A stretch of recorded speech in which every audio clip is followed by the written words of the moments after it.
Morning. Good morning. Welcome. So we're going to do some yoga Pilates fusion, of course. You already know that's why you're here. We're going to start lying down. This is my favorite thing. It's just to a lot of the beginning sequences of Pilates, whichever ones you choose, start on your back. So why not start there? Now, one of my favorite things to do is to have some little sort of artificial, almost like a fish pose beginning. Today I'm going to do this with 2 blocks, but you can use a blanket or a pillow or whatever you like. So I'm going to put my shoulder blades on this block so that the blades themselves sort of hang out on the block. Like the bottom tip of my shoulder blade will be somewhere near the bottom of this block. And then I like my head held a little higher, so I turn that block up, but you could also have your head level, or even adjust, like maybe use a different kind of support so that there's a little more of that traditional sort of open throat, slightly tilted back head. That's up to you. I'm not a fan of that for longer than a few seconds, but maybe a couple minutes, but not for long. Now the block placement is like within like a very tiny, I mean, millimeter might be tiny, or maybe 2 millimeters, but like if it's a little too low or a little too high, it's gonna feel really crummy. So finding the right spot where it feels like your upper back is supported, but it's not poking you in between 2 ribs or in between 2 vertebrae of your spine, that's the trick. So if you hate where it is, it feels really, really uncomfortable, definitely go up or down, even just a teeny tiny micro bit, and you'll find the right spot. And then once there, just pause. So I've got this little elevated chest. It's a little bit like a cobra pose upside down that gravity holds onto. Now I'm going to breathe in such a way that it sort of emphasizes the movement in my rib cage. The diaphragm is stitched all the way around. Stitched is not the wrong word, but it's connected all the way around the bottom of our ribs, right? So it's a little dome. And then it comes down to inflate the lungs when we inhale. So the lungs, there's a pressure change. The air flows in, and then it releases back up into the little space of our lungs. Space of our ribs. The exhale flows back out, the air flows back out because the pressure changes. So the natural inclination is for the rib cage to move, but sometimes for a variety of reasons, fashion choices and other things, sleeping positions, other things, we get a little inhibition in the movement of our ribs, a little stickiness there. We lose a little lung capacity, we lose a little bit of that kind of natural muscle movement. So we're just allowing ourselves a chance to tune into that.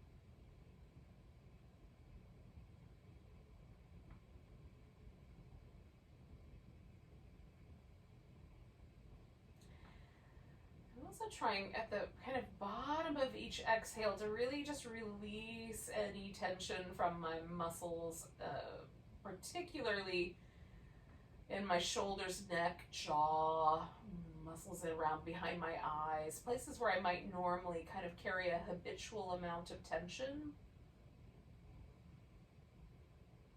Let's do about 4 more breaths here.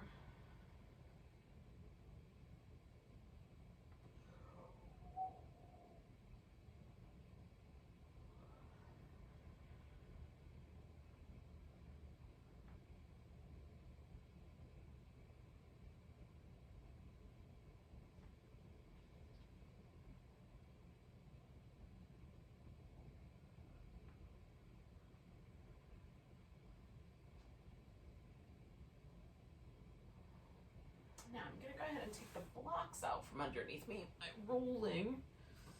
And then hoping I can grab both of them without too much trouble. And then coming on to my back. Oh. Now for me, the blocks are a dramatic shift, because now there's no longer that really firm, even though those blocks are made out of foam, they're quite firm. So that firm object is no longer there. So there's this very distinct shift in the sensation in the upper back. The blanket's a little more diffused, a little more widespread. This is very specific, and it feels like my back sort of widens out like a puddle or a meadow, kind of stretching out in all directions. I guess it depends on how earthy or watery you want it to be as we're going through these metaphors. So I'm just going to massage by sort of rounding, flexing my spine and pressing that very specific area where the block was right into the floor. And then get a little movement in my shoulder blade. I'm kind of depressing and retracting my shoulder blade on both sides. Just kind of settle into the benefit of that. There's some really interesting things that happen for me no matter what object we use. Blanket, pillow, blocks. So my shoulder, when I wake up in the morning, tends to kind of want to move forward, wants to move in this kind of rotated position. And when I'm done with that, it feels like my shoulder blade has dropped back into its kind of natural channel, natural placement on my upper back. Notice for yourself if there's any sort of sense of broadening across the collarbones, or a sense that the shoulder has changed in some way, but hopefully beneficially, but who knows. We're going to continue with that with these little shoulder movements, and I love these. I do them quite often, so you'll probably recognize them. We need enough room for our arms to be all the way overhead, and we're going to take the shoulder blades through this range of motion. So we won't get a lot into that rotation, but we are going to get a little retraction. That's where the shoulder blades pull toward each other in the center of the back.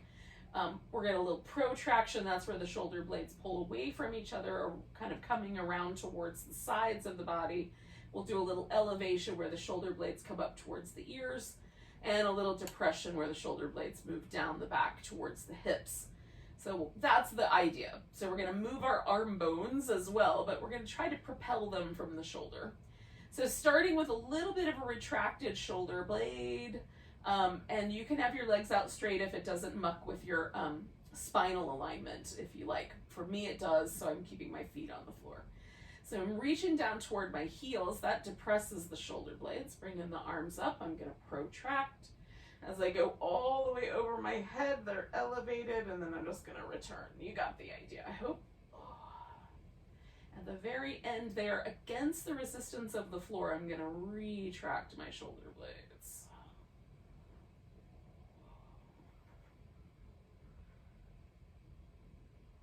And we'll just keep this rhythm going, coming overhead and back. Twice more. This one and one more after this.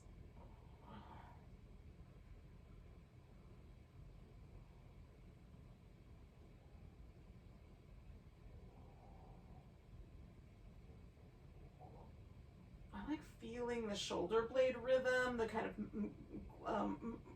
it's called glenohumeral humeral rhythm. We're going to get real specific.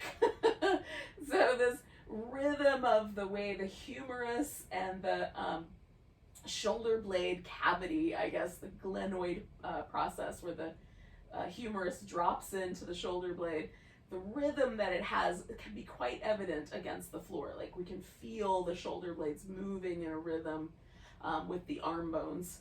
And it's interesting. So sometimes one shoulder blade for me will be a little different rhythm than the other, and that creates kind of a different sensation.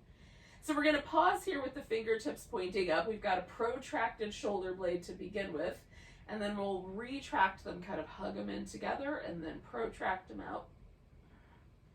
And retract them and hug them in together, and protract them out. And again, we're kind of working, like sort of pinching the floor almost, kind of working with the floor as a provider of information, provider of sensation there. All right, so as you retract your shoulder blades, like really get them in there. Get them as close together as you can. Reach over, grab one of your upper arms with the opposite hand, and then pull that arm across and resist. So we're going to try to dislodge the shoulder blade with the opposite arm, but hold the shoulder blade with all of the muscles of the upper back. This does not look exciting, but it sure feels exciting. One of the potential downsides with this virtual format is that it's hard to see what's going on there, but I am having a fight right now. 2 more breaths of this side. And again, the whole point of this is to release some of the muscles in the upper back that might be sort of inhibiting that rhythm of movement in the shoulder blades. So done with the right side, I'm going to grab that left upper arm, hug that shoulder blade in, and then try to dislodge it at the same time. So if the rhomboids have some tension, they can inhibit or switch the rhythm up. If your trapezius, part of the trapezius muscle is sticky, it can cause some rhythm issues, and then the rotator cuff muscles. So those can inhibit the rhythm of the shoulder blade as it moves around on the upper back. So we'll try to get to a few of all of that. A little bit of all of that. 2 more breaths.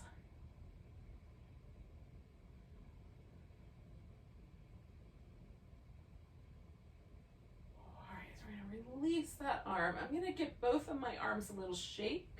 Try to get a little rhythmic movement in both shoulder blades, and then we'll come back down. Okay, let's bring the knees in. Now, you can take a moment just to appreciate as you're bringing your knees in, whether or not that created any sense of ease or a little more sense of the shoulder sort of changing position on the floor. We have the floor to give us a little information, feedback, contrast, if you will. If I had a thesaurus, I would give you a few more words. In any case, we're going to take the arms out like a T, try to hold the shoulders nice on the floor. We'll bring the legs over to one side, curl the knees in, or you can straighten out one leg or both if you've got room for that. Then we'll come to the middle. We're going to flex the spine. So we'll curl in, make a little curled up shape, and then come to the opposite side. This movement pattern, for whatever reason, slowly moves me down my mat. So there may come a point where I will do some pausing. Just keep going for until I say, okay, we're going to do one more set.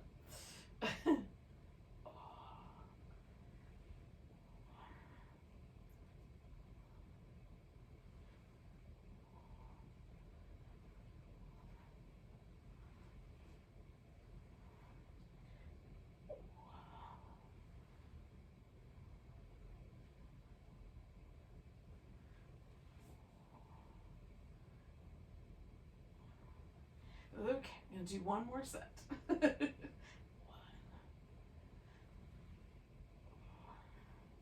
Now at the end of this, I'm going to bring myself back up to the top of my mat, but then I'm going to drop my legs over to the right and we'll hold a twist. Now, if you have the notion, you could wrap your legs around each other like an eagle, or stack them, or you can have one straight leg and one bent leg. You can hold onto your big toe and extend that leg out if you want.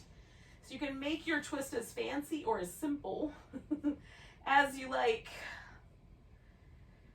And I'm using this opportunity to get to my bigger chest muscle here, this big pectoralis major, by reaching out through my arm. So the pec minor attaches the rib cage to the shoulder blade. Pec major attaches the rib cage to the arm bone, to the humerus. So when we extend out through the arm, we get to pull on that big chest muscle a little bit. If it's too much pull, you can, of course, reduce that by bringing your arm bone closer to your torso.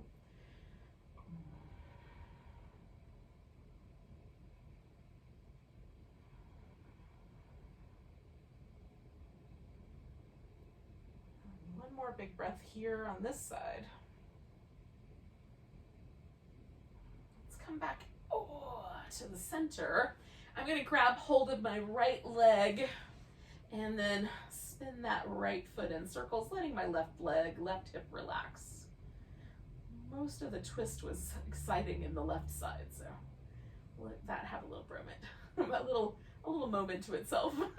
Spin the foot the opposite direction if you haven't already. And then point and flex a few times.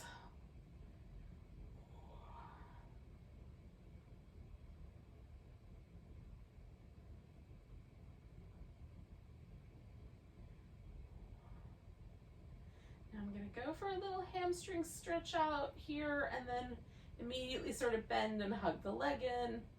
Just do a little rhythmic hamstring stretching. If that's too intense, you can certainly let go of the leg. You don't have to just hold on to it. All right, so we're going to stretch that leg out.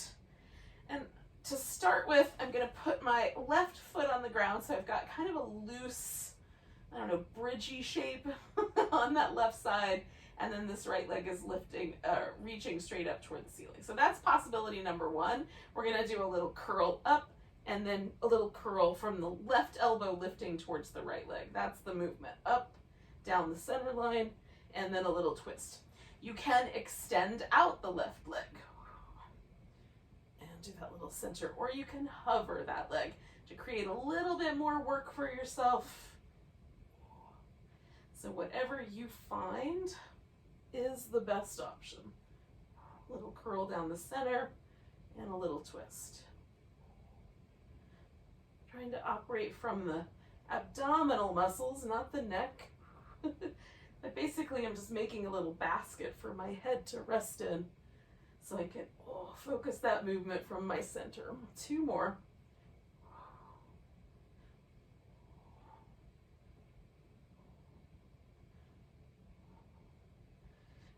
And we'll take both legs down. Maybe do a little bit of movement. Maybe wrap your legs back around each other. We're going to take that opposite twist.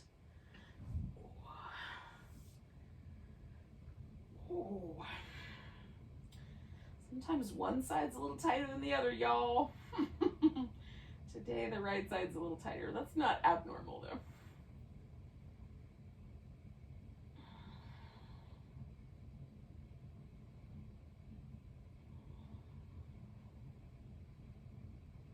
Playing with like what happens if I try to make a little more space between my hip and my rib. What happens if I roll my shoulder blade a little bit differently, like rotate it back a little.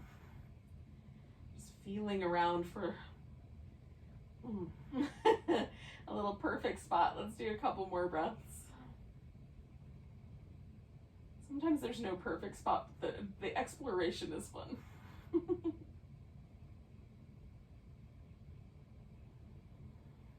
Nice big inhale. And then with your exhale, come on back to the center. Again, we're going to let this right side just hang out now. And we'll hold on to the left leg and spin the left foot for now.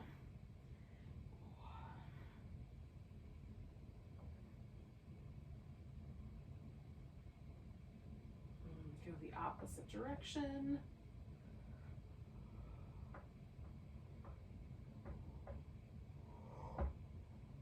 And then point and flex.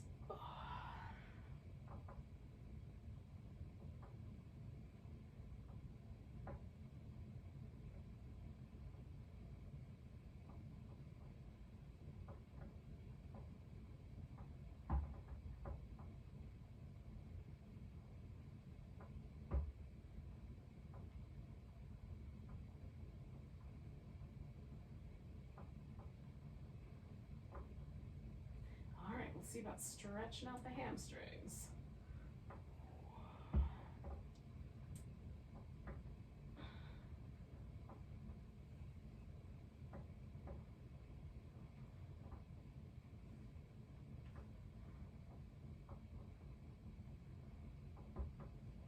All right, I'm gonna do that one more time and then we're gonna hang out there. So again, Adjust the right leg either to the foot resting on the floor, that leg all the way extended, or the leg hovering.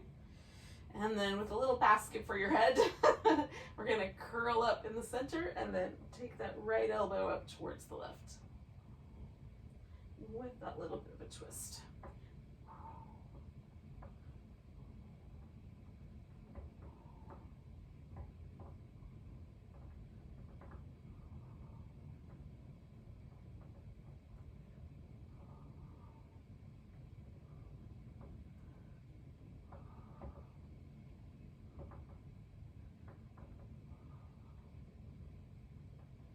Let's do 2 more.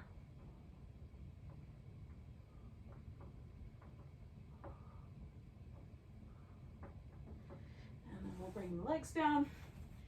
You can give yourself some little windshield wipers or give yourself a big stretch, whatever seems like the better idea.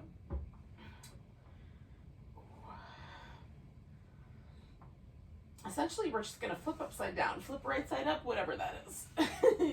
Flip onto your belly. All right. So, kind of liquefying the upper back, lift into a cobra. Broaden through the chest. You can look over each shoulder, do some little shoulder leans so the cobra gets really liquefied.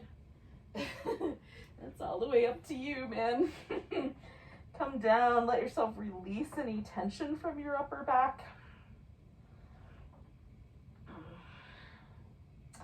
And then when you're ready, do it again. You maybe hold the cobra or add a little bit of movement in the shoulders.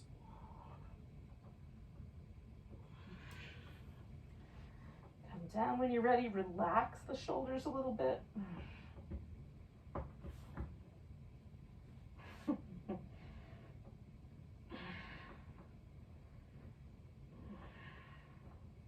And then one more time, yourself take a cobra pose or even a locust pose if you like, but with a little liquefied upper back. All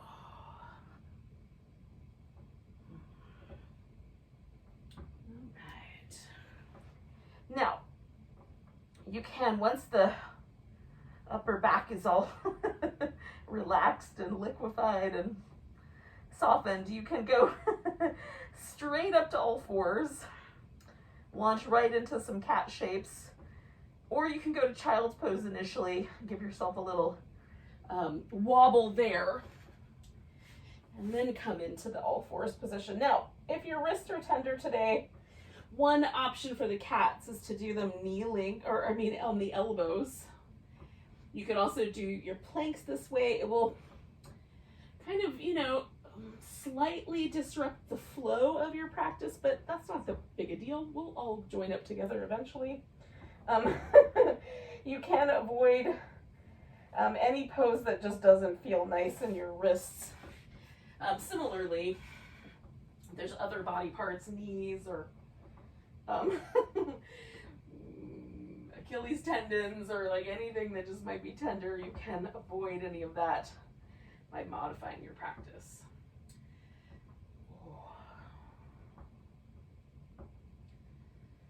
Start with a lunge, and I'm going to keep the lunge today really oriented forward, and so I'm going to go forward into the lunge, kind of I picked my foot up off the ground just to give myself a little extra sensation through that kind of hip flexor quadricep area, and then I'm going to go back and take a breath. So essentially I'm going to take 1, maybe 2 breaths in each of these little shapes.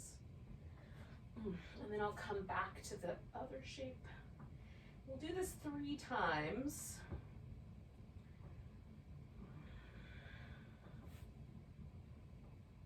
And then we'll maybe do another one and add a little bit to it. All right, so 1 more. I'm trying to actively sort of bringing my heel towards my hip with that one. This is a little more passive. And then we'll come to the lunge and just change it up a little bit. So I'm going to bring my torso up. And this week, whole week, my hips have been really sensitive to lunges. So that's as far as, that's it for me right now. But you could reach back and grab that foot. You could add a twist, add a side bend. Just, feel what's happening in your own body and then add on or take away as is appropriate. You're the one in charge. I'm just leading the band right now. But I'm definitely not playing your instrument.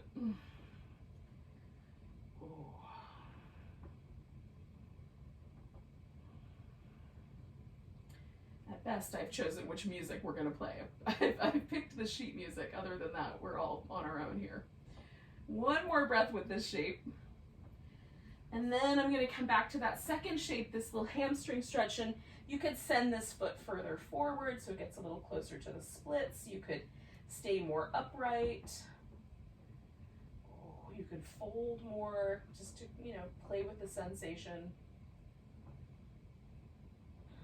I'm going to bring both my hands over here to the left of my right leg so I can take that back easily, take that left arm up. Give that a good long stretch if you want. You can add some curls here.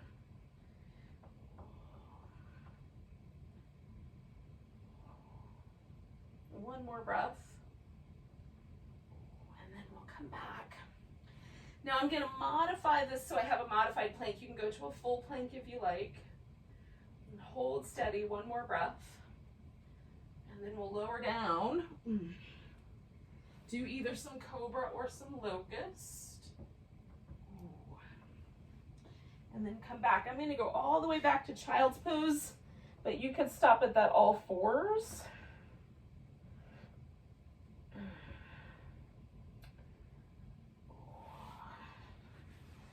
Do a few rounds of cat.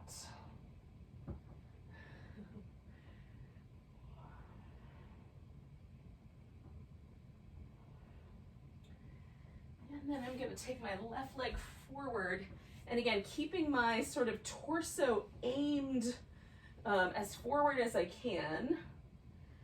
I'm going to move between these two, kind of counterbalancing poses. I don't know if they're exactly counterbalancing, but one is definitively a front body stretch, one much more oriented towards the back body. How's that?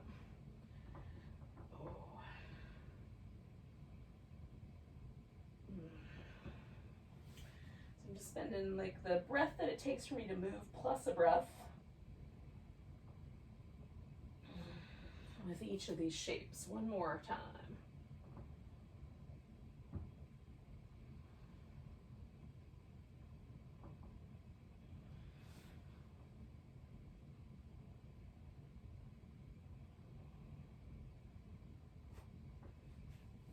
And then coming to the lunge and just adding on to it. For me, that's just the torso is up. But again, you can add on to it as many little layers of sensation as is appropriate for you. Not that I have anything to say about it, but that's my suggestion. How's that? Work appropriately.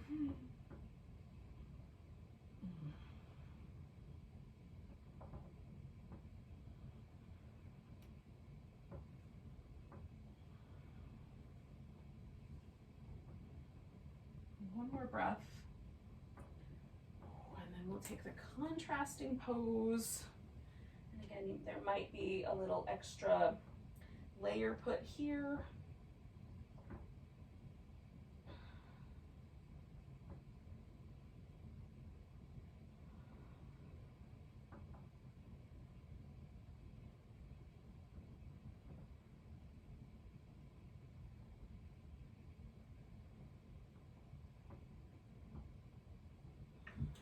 Both hands over here to the right side of my left leg so I can take that back and my right arm for a spinal balance. And again, you could add some little curls here or just hold steady as you like.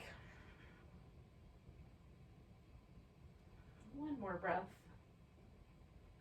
And then we'll float that down. Now, you can come back to some cat shapes. You can come back to child's pose. You can use a downward dog pose here if you so desire.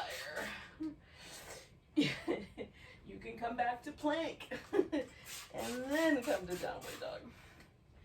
So whatever you think is the right idea. Eventually what's going to happen is we're going to meet up on our feet. So you have some self-directed movement time. Where are the tight places in your own body? What are the poses you want to avoid right now? For better or worse.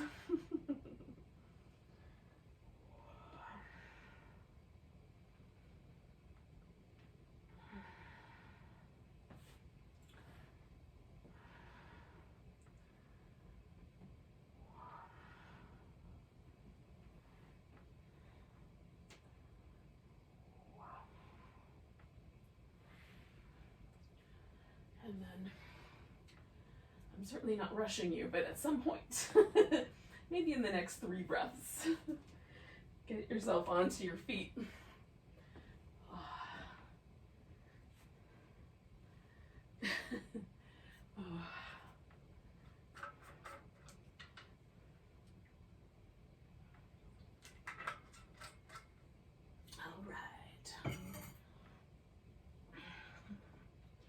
Find your first mountain pose. Maybe it's not your first mountain pose of the day, but for first mountain pose of this practice, maybe.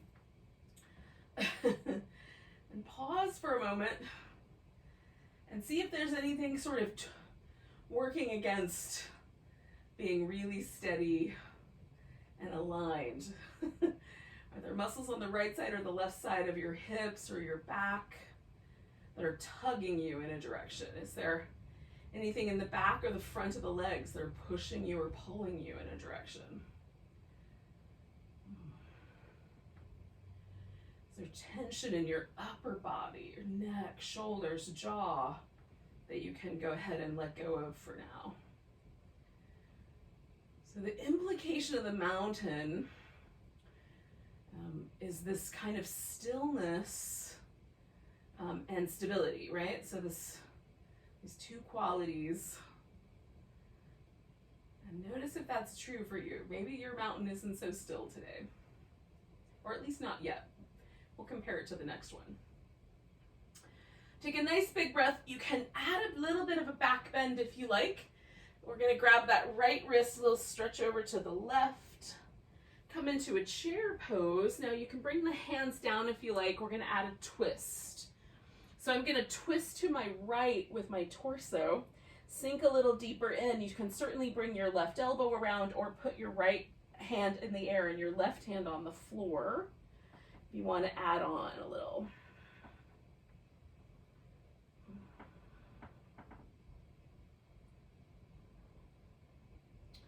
Coming back to the center, we're going to stand up and pick the left leg up and then step it back into a warrior 1. So orienting the rib cage forward, but letting the hips do appropriate movement with the hips. We'll straighten out the front leg and then bend it again. And just notice any shifting or changing in the relationship of the muscles in the leg. As we bend the knee, what happens to the hip, the knee, the ankle on both legs. Now, normally I would pay more attention to my front leg, but the back leg is really almost more interesting to me when I do with this little shift. So we're going to straighten out the front leg and fold toward it. And this may take us into territory that's a little too intense. You can lift the torso up or bend the knee a little. For me, bending the knee does not help much, but lifting the torso up does. Now we're going to swing the torso around at the diagonal and bend the front knee. So this brings us to a humble warrior, or a bowing warrior. So I haven't changed the legs. I've just reoriented my upper body. We're going to roll up 1 vertebrae at a time. And then sort of within that, we'll spine stretch forward, reaching out, and then roll up. And the wobble from being in the warrior pose is interesting layer to the spine stretch, which in Pilates is normally done seated. All right. So either bringing the hands to the floor and holding steady with that humble warrior, or stepping back to dog and holding steady with the dog, or adding the rest of a sun salutation in, as you like. We're gonna eventually all wind up together. Right leg lifted, stepped forward, turns into that bowing warrior, which is then gonna turn into a standing split. So the right leg is the leg I'm gonna put all my body weight on. The notion is I'm gonna reach that left leg up as high as I can, maybe let go of the floor and hold onto the right leg, maybe not. Depends on the day. One more big breath, bending over with one leg in the air, stretching up. And then bring the feet together. Come up halfway, all the way to standing when you're ready. And again, go find a mountain pose. And see if a change has occurred. I love comparing when I've done something on one side I haven't done with the other. My left hip feels like it's 2 inches higher than my right hip. It's not, but the sensation is very different. All right, nice big breath. A little back bend if you like. Left wrist grab and stretch over to the right. Coming back, we're gonna come to that chair pose. Twisting to the left. Sinking in a little bit more maybe. Maybe adding some extra bells and whistles. See where that takes us.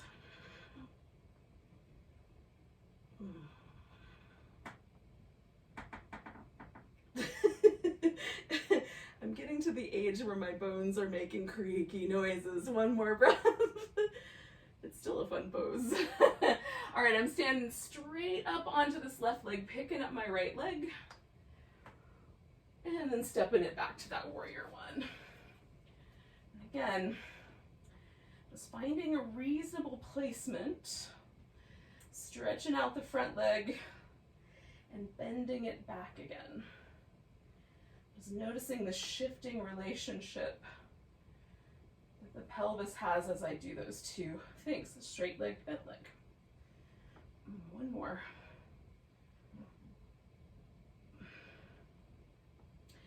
And then we're gonna fold over the straightened out front leg, however far that makes sense to go.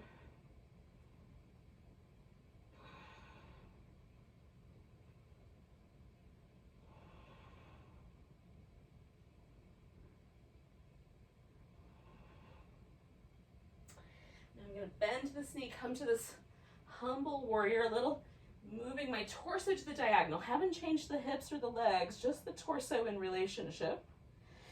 And then I'm gonna roll myself up, well, maybe one vertebrae at a time. I just stack each one up.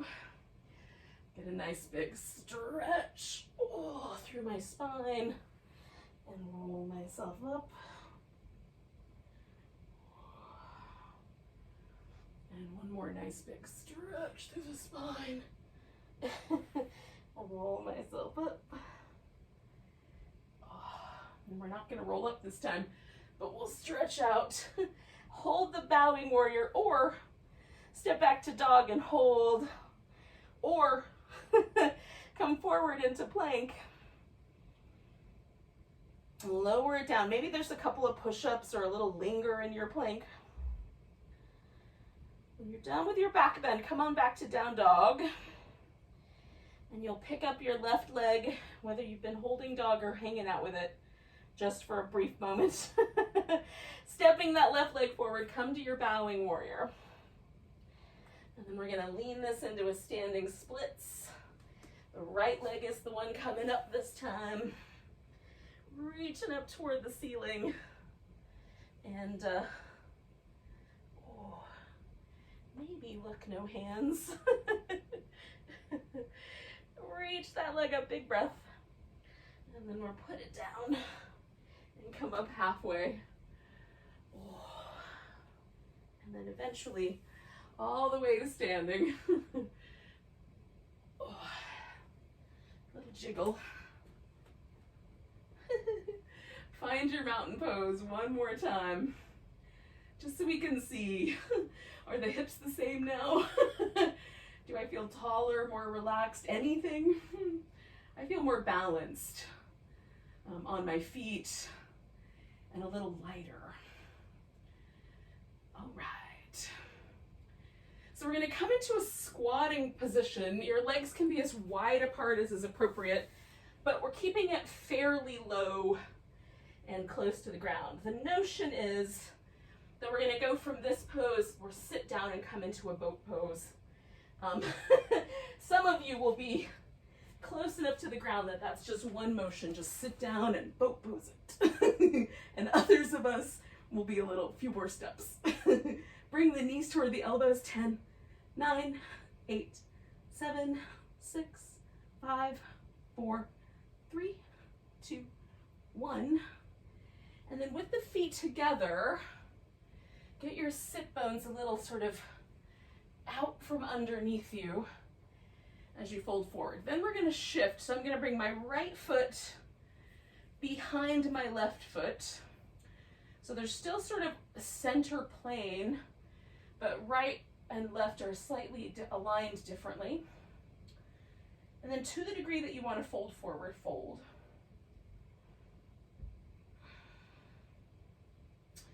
Now the feet can come closer in. If I bring these closer to me, it changes the sensation. If I push them out farther, there's a different sensation, so you can kind of play with that. And then I'm going to come up, adjust them back to the center. Notice any contrast there. And then I'm going to bring the left one behind, right one up top, or no, ahead of it. Oh. And fold. So for me, this is very different on this side than it felt on the other side with one foot in front, right? There's a different experience for me here. On this side, my body wants to lean into my left hip much more firmly than it did on the other side. When I did the right foot behind, it felt more balanced in my pelvis than it does right now. So notice for you if there's any contrast to the experience. We'll do 2 more breaths.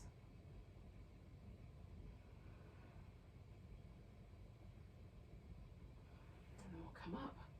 So I'm gonna turn around so I can face you guys. We'll make a little like a little V. It doesn't have to be a big one. For some of us, when the legs go wide, the hips immediately get shoved backwards. So it can be more down the middle, but the legs are straight. Another option would be to sit up on the edge of a blanket. That can be helpful for me. Filling in the gap under the knees is really super helpful. So there's a little bit of support to the back of the knee. There's a little less tension now. Okay, so we're gonna start with a forward fold, however far that goes. Turn that into a side bend. We'll do this slowly. So I'll take one more breath with the side bend, come to the center, and then side bend the opposite direction. Nice big breath there. Come to the center, take a breath.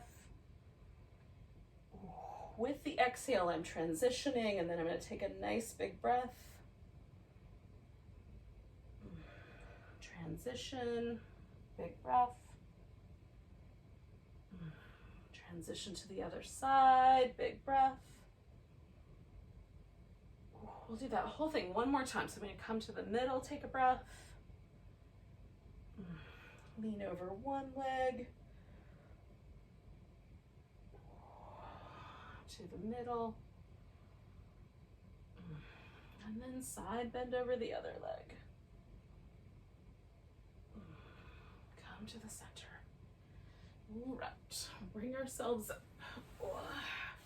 We're gonna lay on the right side, so if you want a pillow for your head, you can certainly do that, I like to use my arm as the pillow. But for certain shoulder injuries, that's problematic. So you can bring the arm this way, or you can prop up on the elbow if you prefer. All right, hips aligned. We're gonna bring the feet in and lift the feet, and then we just wanna make sure we haven't tipped our pelvis forward. So we've got that still aligned hip and an internal rotation. So if I only have one time for one leg thing, this one's my favorite because it does several things. So we've got internal rotation, so we have to work with those little internal rotators, which include one of the quads, the tensor fasciae lata muscle. It's more complex than that, but we'll just put it there. And then I've also got external rotation, so that is the external hip rotators. There's some abduction, so I have to use my glutes on the side over here. So this little movement pattern seems so simple, and yet it's super complex when we get down into the nitty-gritty of what muscles are we using. So try to move as smoothly as you can. We'll do 5 more of these. 1, 2, 3, 4, and 5. All right, we'll stretch the legs back out. Take that leg that I was just doing all that delicious work with.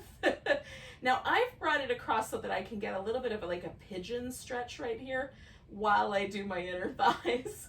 So I've brought that foot pretty high up, giving myself a nice stretch, and then reach out through the right leg, the one that's on the bottom, and pulse. 10, 9, 8, 7, 6, 5, 4, 3, 2, 1. Now lift that leg as high as you can. We're gonna hold it right there, stretch into it. 10, 9, 8, 7, 6, 5, 4, 3, 2, 1. Bring that leg back, stretch out. Oh, so you could just flip over onto your other side. I'm gonna do this 180 degree old lady tries breakdancing move. All right. So hips stacked, feet in position, so I haven't dropped my hip forward. And then we'll move through these little clamshell kicks. Again, with smooth, controlled movement. It's one of the hallmarks of Pilates, is that we're moving in these really smooth, controlled, dancer-like moves, like ballet, you know, that kind of really structured. All right, let's do 4 more of those. 1, 2, 3, and 4. All right, stretching the legs out again. I'm gonna bring that guy over the top so I have that nice little stretch as I reach out through the left leg, lift it, and pulse it up. 10, 9, 8, 7, 6, 5, 4, 3, 2, 1. Now dig in deep and lift that leg as high as it'll go. Hold steady, stretching into it. 10, 9, 8, 7, 6, 5, 4, 3, 2, 1. Bring it back down. We're gonna roll onto our back because, friends, we have come to the time for Shavasana, or some semblance of Shavasana. We may or may not get a perfect corpse pose every time. Personally, I think this is the hardest yoga pose of all because it asks us to just be still and relax. And that can be the hardest thing to do. All right, so if you're up for it, that's what we're doing next. And if you're heading off to work, because you know, life. Namaste, friends. But I put a little pillow, or in this case, a rolled up blanket, just right at the top of my thigh bone, so that it softens the hip, and that takes any pressure that may have existed out of my low back. So that helps me relax this whole kind of hip flexor, inner belly of the pelvis, this little quadricep attachment area, all of that gets to soften. So then there's this sort of opportunity then to relax every abdominal muscle, right?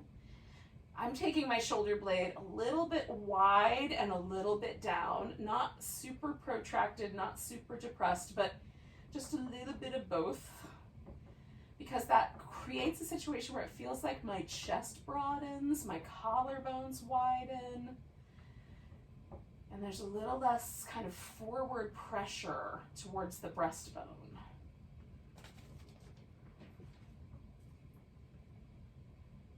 Okay, now the throat. Soften the jaw so the teeth come apart just a little bit. And then let the throat feel like it sort of widens in a smile all the way along the edge of the jawbone.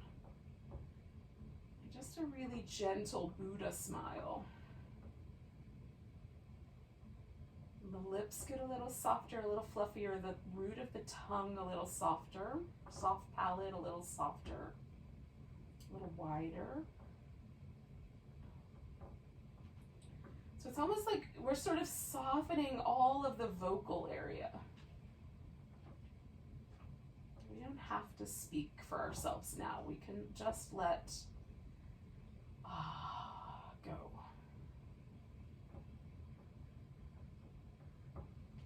And then the backs of the eyes, and the way that we tend to lean our attention into the frontal lobes of the brain, can we release that?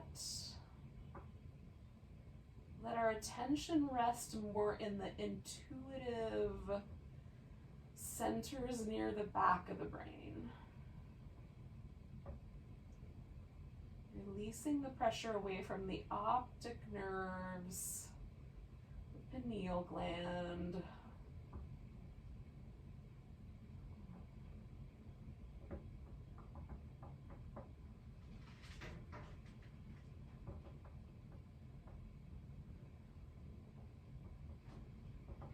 Whole body relaxed.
Without moving, just notice your breath again. See if you can feel the rhythm of the breath through the whole body.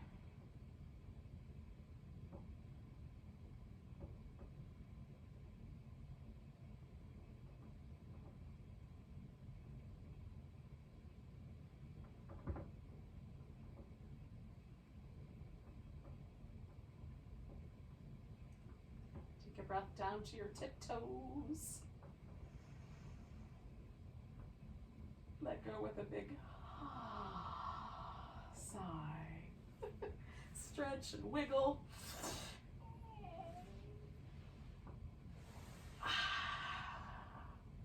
Give yourself a little happy baby. When you're ready, come back to sitting. We'll say goodbye to each other with a big old breath.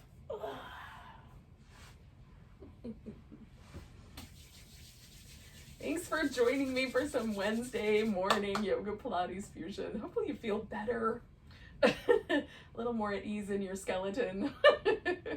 Take a big breath. Big deep sigh. Namaste, friends.